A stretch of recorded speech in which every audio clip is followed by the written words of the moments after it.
A lot of big names with big price tags attached to some of those players. We'll talk about them in a moment as we continue on Yankees Baseball Tonight. These guys were just a little cheaper than some of those players will be. Managerial hires.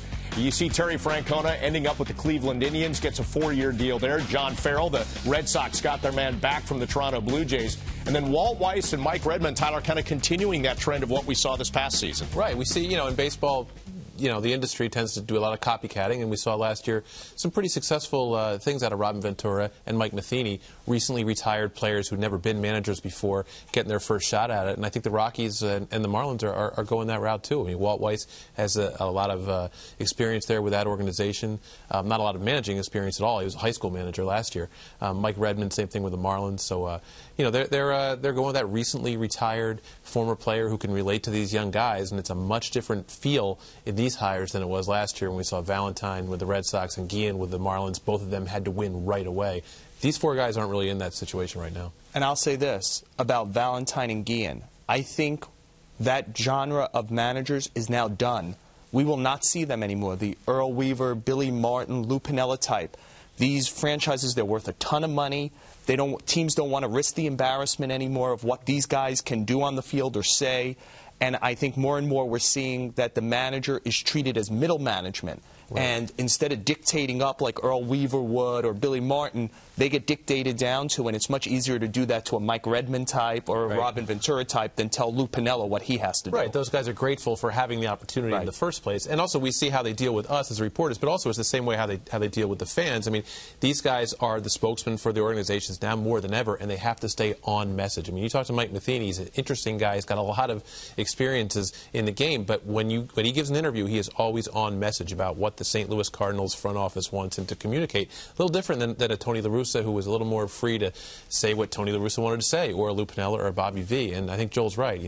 With this franchise value, what we see now, we're not going to get those sort of freewheeling managers like we used to. They're like level-headed COOs or CEOs in that position in a way. All right, at the top of the segment, we showed some of the big names out there in free agency. Joel, you were at the GM meetings. Was Josh Hamilton getting all the talk, the biggest buzz? Because a lot of table setting going on out there. Right. We had the stupidity level that happens every year where we're told, oh, this guy won't get the money. And that happens every year, right? Prince Fielder, he was too heavy. He wasn't going to get the money. He got 9 years at $214 million. There are about 10 people in the world who can hit the ball like Josh Hamilton. And with all the problems with Josh Hamilton, and believe me, if I was a general manager, I wouldn't sign Josh Hamilton. But there will be baseball people out there who will say, there's 10 people in the world who could really change a game. Josh Hamilton, with his drug problems, with his physical problems, he's one of those 10 guys. He could carry you for a game. He could carry you for a week. He could carry you for a month. He could carry you for a season. Someone will give him 5 at 125, 6 at 150 eventually. I completely agree. I think it makes for nice articles, nice conversation to talk about the complications of signing Josh Hamilton. But what everybody forgets is that all it takes is one owner to trump all of those legitimate concerns. We see new owners in the game. We see teams bringing in their dimensions. And as you say, Josh Hamilton is one of the very few people who can hit like that.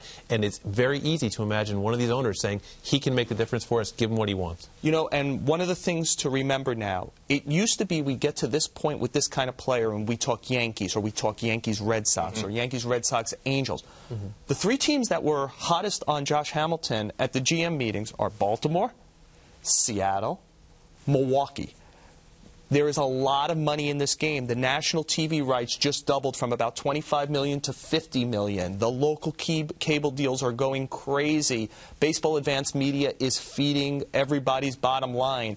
Everyone can afford a big-time player pretty much now, except for Oakland and Tampa. So now you don't even have to think, well, if the Yankees don't want him, the Red Sox don't want him, where will Hamilton get the money? He could get it in plenty of places. A team like Seattle feels like it can turn around like that, like Oakland, if they could just get some offense. And I think they're going to add 2 or 3 offensive players, and I think they're in big time on Josh Hamilton. Yeah, they brought in the fences at Safeco. And remember, Baltimore, a team like Peter Angelos doesn't mind spending on offensive players. He overpaid for Miguel Tejada a few years ago. Albert Bell, right. So Baltimore is really close. They were 1 game away from the ALCS. It's very easy to imagine somebody like Peter Angelos saying, you know what, Josh Hamilton, and we've seen what he can do in that ballpark. He hit the 4 home runs there last May. I mean, I think that makes a lot of sense for them, too. But let me throw this in. Players also want to go to teams that can win a World Series. Prince Fielder went to a team that was pretty much built to get there, and he got his money from the Tigers. Is Seattle, Joel, a team that would be attractive to him, or do they have to sign pieces around him as well? Well, if we asked this question last year, you probably would have said, is Oakland a team that could win?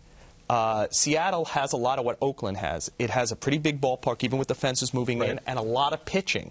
What they don't have is offense, and what you hear more and more with Seattle is they're going to try to sign a free agent or two. I wouldn't be surprised if one of them was Nick Swisher of the Yankees, and use some of their excess pitching to get another offensive player.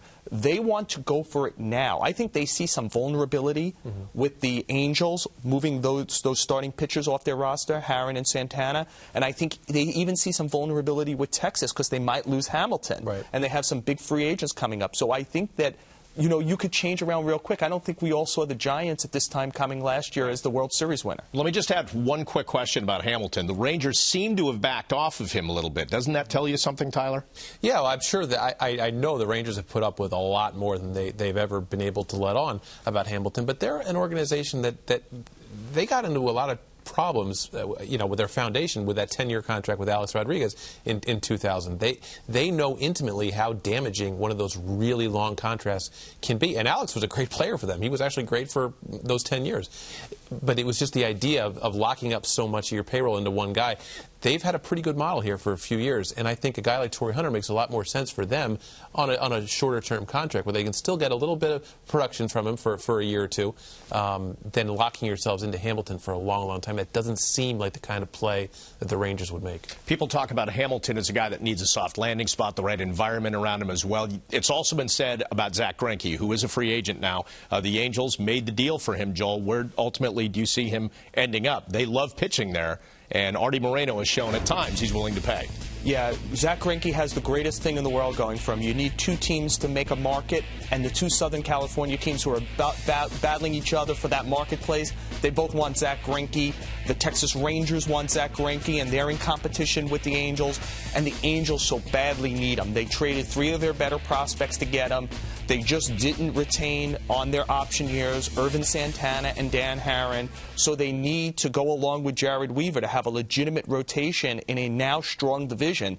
They really need Greinke back, so Greinke knows that he has that. He has the Dodgers, he has the Rangers, and potentially maybe even the Nationals and a few other teams. Right. We think of the Angels as a pitching-rich organization, but all of a sudden, as you mentioned, Herron, Santana's already been traded. Wilson's coming off of surgery. They really need him, and he knows that. And when you have the Dodgers involved now, the Dodgers are the West Coast Yankees with even more money to spend because they were coming from such a low level. And Zach Greinke's going to get paid. He's going to get paid a lot of money. All right, guys, he's a name we'll obviously keep an eye on over the few weeks coming up. And speaking of that, let's take a look at some notable dates coming up on the Major League Baseball calendar. On Wednesday, baseball will announce its Cy Young Award winners. And on Thursday, the MVP voting will be revealed. November 30th is the last day the teams can tender contracts to their arbitration-eligible players. The winter meetings will take place in Nashville over a 4-day stretch starting December 3rd. And on the 6th, baseball will hold its Rule 5 draft.